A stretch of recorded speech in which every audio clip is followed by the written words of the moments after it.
우리는 종교의 순환 시대를 맞고 있습니다. 가톨릭 교회는 전 세계적으로 신부님들에 의해 자행된 아동 성추행 사건이 끊임없이 드러나면서 가톨릭 교황마저 크게 당황하고 있습니다. 조계종에서는 최고 지휘부 자리를 놓고 스님들이 격돌하면서 중생들은 조계종에 대한 실망이 점점 더 커지는 중입니다. 개신교에서는 M교회 세습이 총회 재판국에서 통과되기는 했는데 사건을 무마하기는커녕 언론이 크게 이 문제를 다루고 있습니다. 종교의 순환시대입니다. 새삼스러운 것이 아닙니다. 어느 한 종교에 국한된 것이 아닌 거의 모든 종교에 걸쳐서 이론과 실체 간의 모순이 극명하게 드러나고 있습니다. 이것이 일부 종교인들에게 해당하는 문제인지 아니면 종교 자체에 문제가 있는지를 생각하게 만듭니다. 만일 이것이 일부 사람들에게 국한되는 것이라면 그들의 문제고 그들의 약함 때문이다. 내가 그들처럼 되지만 않으면 된다. 하나님을 보고 믿지 사람을 보고 믿느냐, 이렇게 스스로를 달랠 수 있겠지만 이것이 사람의 문제가 아닌 종교 자체가 갖고 있는 결함 때문이라면 그럼 우리는 도대체 무엇을 믿으라는 말인가라고 생각을 할 수밖에 없습니다. 모든 종교는 사람들에게 야심찬 요구를 합니다. 그 요구사항은 거의 비슷하다고 봅니다. 대부분 어렵습니다. 불교는 인간의 욕망이 고난의 원인이라고 규정하고 사람이 자기의 욕망을 부인함으로써 해탈에 이르는 것을 목적으로 하고, 가톨릭과 개신교는 같은 예수 그리스도의 가르침을 믿는데 예수님께서는 사람이 과연 실천할 수 있을까 고개를 갸우뚱하게 하는 요구를 많이 하셨습니다. 모순적인 것은 예수님이 죄인을 구하러 오셨지만 우리로 하여금 누구보다도 죄에 대해서 깊이 고민하게 만드셨다는 것입니다. 한편으로는 죄인을 용서하셨지만 한편으로는 죄라는 것을 생각하고 괴로워하게 하셨습니다. 그리고 예수님은 남들이 흉내내기 어려운 그런 삶의 본을 보이셨는데 문제는 누가 이 계율대로 살 수 있느냐 하는 것입니다. 왜 종교계에 끊임없이 사건들이 터져 나오느냐?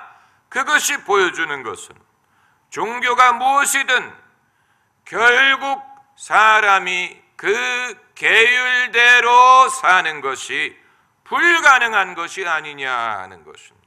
사람은 사람일 뿐 사람이 변화되는 것을 기대할 수 없다라고 생각하는 것입니다. 이것이 종교의 신뢰를 가졌던 사람들이 깊이 실망하게 만들지 않을까 염려하게 됩니다. 저 사람들이 나빠서 그렇다, 저 사람들이 가짜 신앙이라서 그렇다라고 비난하기 전에 저 사람도 저럴 수밖에 없다면 모든 사람도 마찬가지 아니겠느냐. 하나님은 인간에게 불가능한 것을 요구하시는 것이 아니냐라고 묻게 만듭니다. 제일 야속한 사람이 누군지 아십니까? 종교를 포장하던 사람들, PR을 담당하던 사람들, 실제보다도 더 거룩한 것처럼, 더 경건한 것처럼, 더 완전한 것처럼 포장을 해서 대중에게 팔려고 했던 사람들, 그들이 거짓을 가르친 것이나 마찬가지. 실제로는 불가능한 것을 가능한 것처럼 포장해서 대중에게 판매하려고 했던 사람들, 아마 본인들도 의도적으로 그랬을 것이라고는 생각지 않고 그렇게 되기를 바랬기 때문에 그렇게 포장을 하지 않았을까. 이 문제에 대해서 생각을 할 때마다 저는 이중표 목사님이 가르치던 별세 신학을 생각합니다. 한신교회를 담임하셨던 이중표 목사님은 당신의 모순에 대해서 깊이 고민하며 하나님께 기도를 했다고 했습니다. 하나님, 사람들을 모두 사랑하고 용서하는 것이 너무 어렵습니다. 도대체 하나님은 내가 이것을 할 수 있다고 믿고 우리에게 이것을 요구하신 것입니까? 간절히 기도하는 중에 주님이 응답하시는 것을 들었다고 했어요. 주님이 뭐라고 응답하셨냐면 나도 못했다. 그래서 내가 십자가에 달려 죽었다고 응답을 하셨다고 했습니다.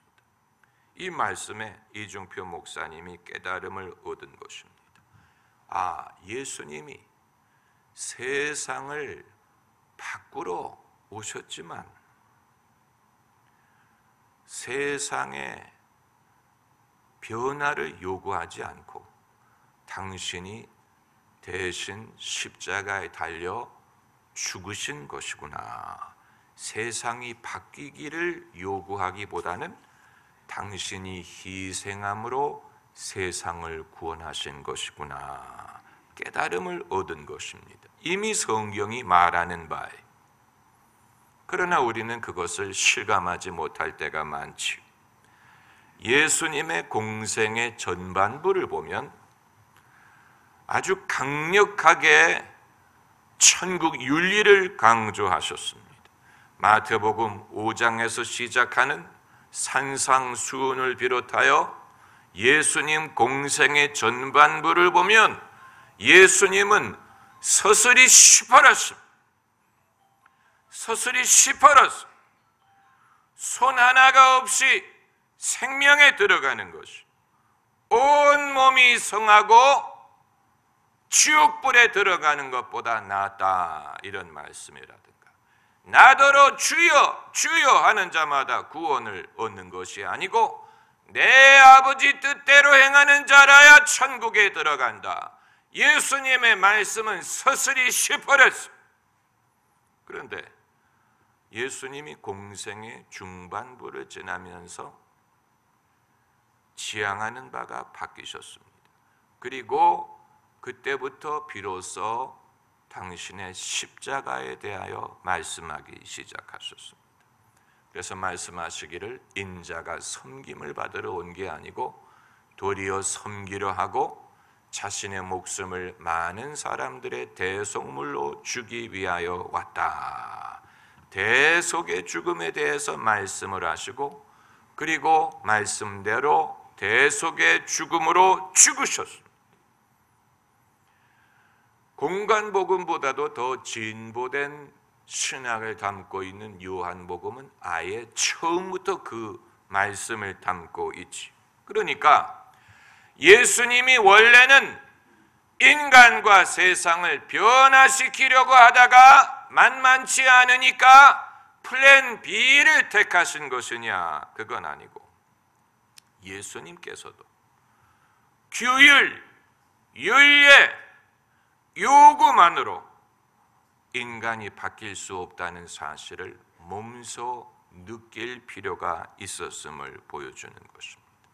그만큼 십자가가 필요했기 때문에 예수님의 십자가를 통하지 않고는 이 죄 많은 인간이 구원받을 길이 없음. 우리는 행함으로 그롭다 구원받을 수 없다는 사실을 쉽게 말하면서 행함에 대한 미련을 버리지 못하는 경우가 많아. 행함으로 의롭다함을 얻지 못한다면 행함에 어찌 미련을 갖겠습니까? 그러나 이것이 우리의 이중성이 한편으로는 행함으로 천국 갈 수 없다는 것을 이론적으로 알지만 그럼에도 행함에 대한 미련을 버리지 못합니다. 우리가 입에 달고 사는 말이 예수 믿는다면서 왜 그러느냐? 기독교인이 그러면 되느냐? 이 모든 말이 의미하는 것은 행함에 대한 미련을 버리지 못한다는 사실이 공식적으로는 은혜를 의지하지만 실제적으로는 율법에 대한 미련을 버리지 못하고 있습니다. 이것이 우리의 모습입니다. 예수께서는 사람이 스스로 의의 요구를 이룰 수 없기 때문에 당신이 대신 율법의 요구를 이루심으로 예수님을 통하여 우리가 의롭다함을 받게 하셨습니다. 이것은 우리의 노력으로 인한 의롭다함이 아니고 선물로 주시는 의로움입니다. 기독교인의 의로움은 은혜로 받는 것입니다. 하나님이 그를 의롭다고 여겨 주심으로 의인이 되는 것입니다. 할렐루야.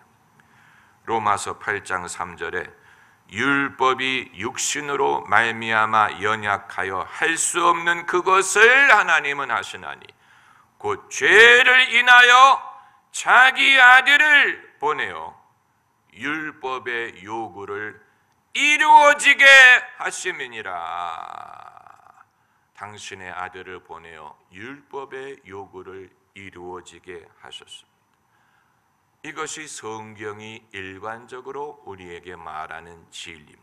우리가 이 진리를 들었고 이 진리를 믿어 기독교인이 되었습니다. 그런데 이제 기독교라는 구조에 대해서 생각을 할 수밖에 없습니다. 구조. 우리가 그냥 단독으로 예수 그리스도를 믿을 수가 없기 때문에 구조물이 필요합니다.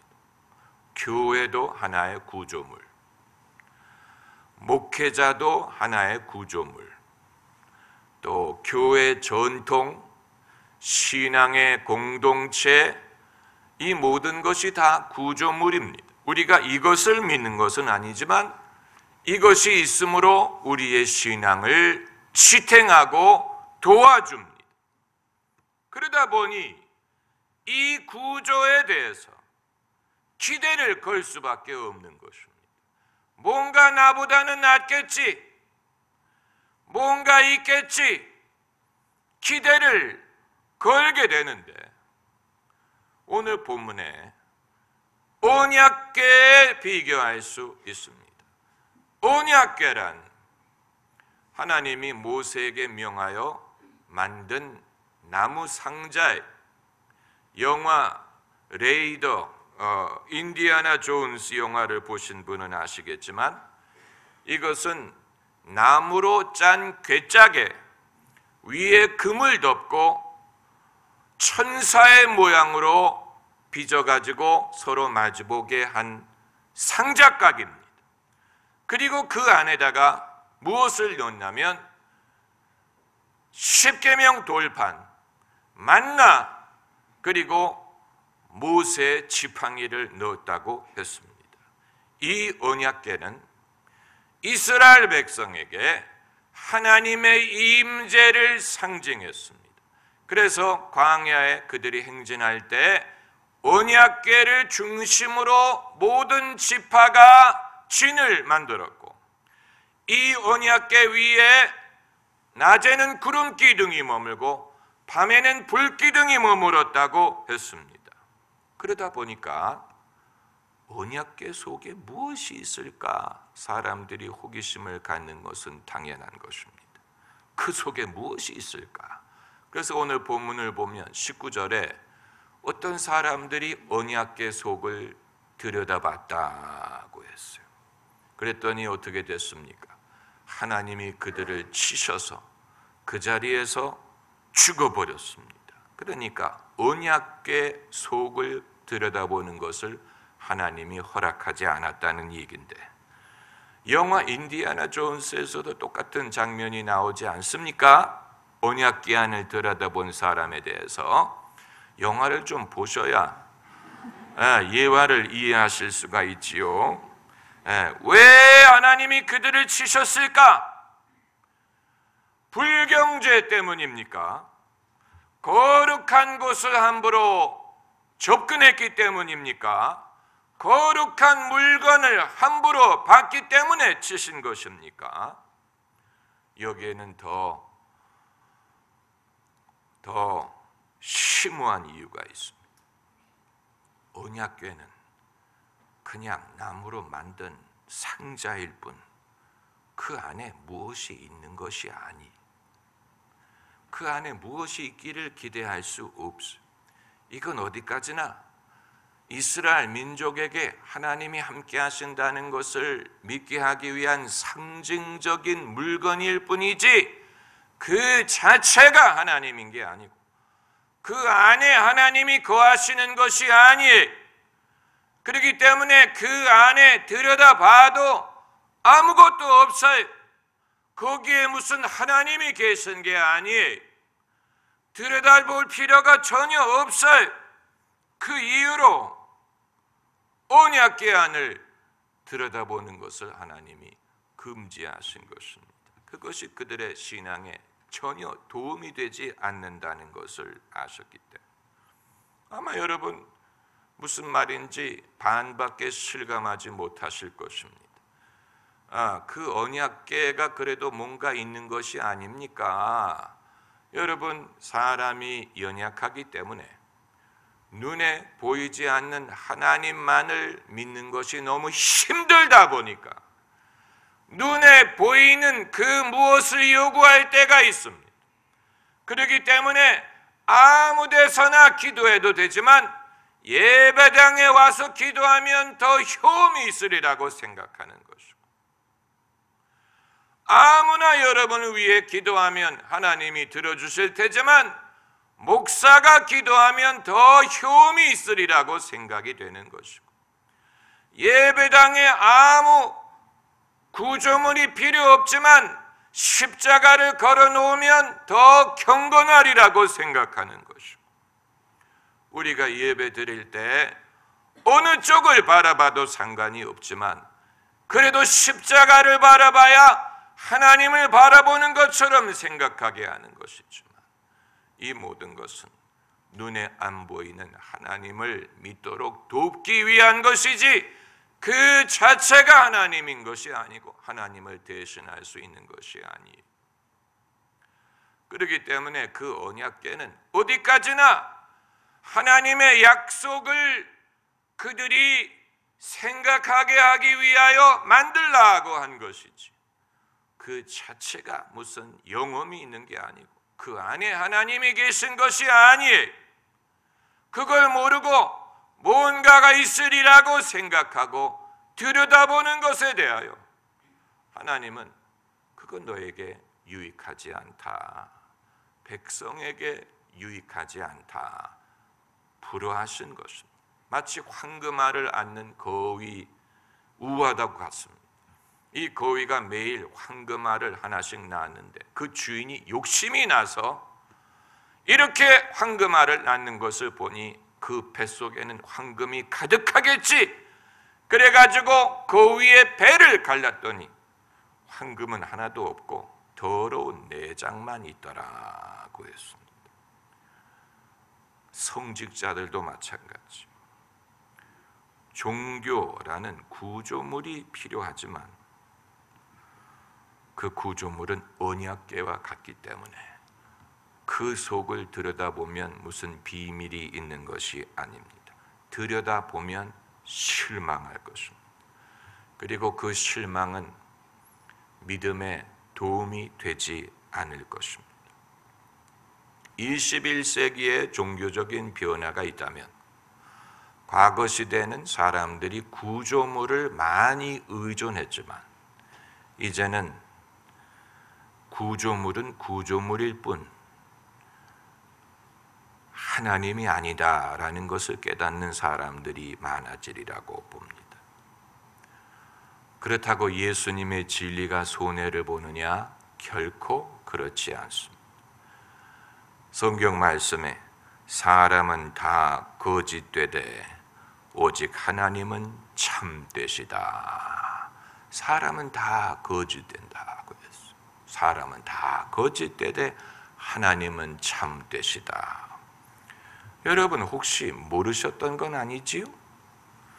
사람이 참되리라고 생각을 한다면 일시적으로 도움을 줄 수는 있지만 활주로처럼 잠시 활주로가 필요했던 것이지 이륙하고 난 다음에는 활주로가 필요 없는 것처럼 우리가 사람을 의지할 수 있고 도움을 받을 수 있지만 우리의 믿음이 이륙한 다음에는 더 이상 그 사람을 의존하는 게 아니고 우리가 주님을 바라보기 위한 것입니다. 그렇기 때문에 언약궤 안을 들여다볼 필요가 없어요. 만일 누가 실망했다라고 말을 한다면 그 사람에게 언약궤 안을 들여다보지 마시오라고 말을 해주면 됩니다. 그것이 지혜로운 것입니다.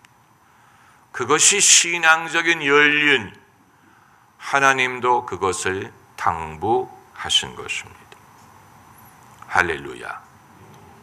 기도하십시다.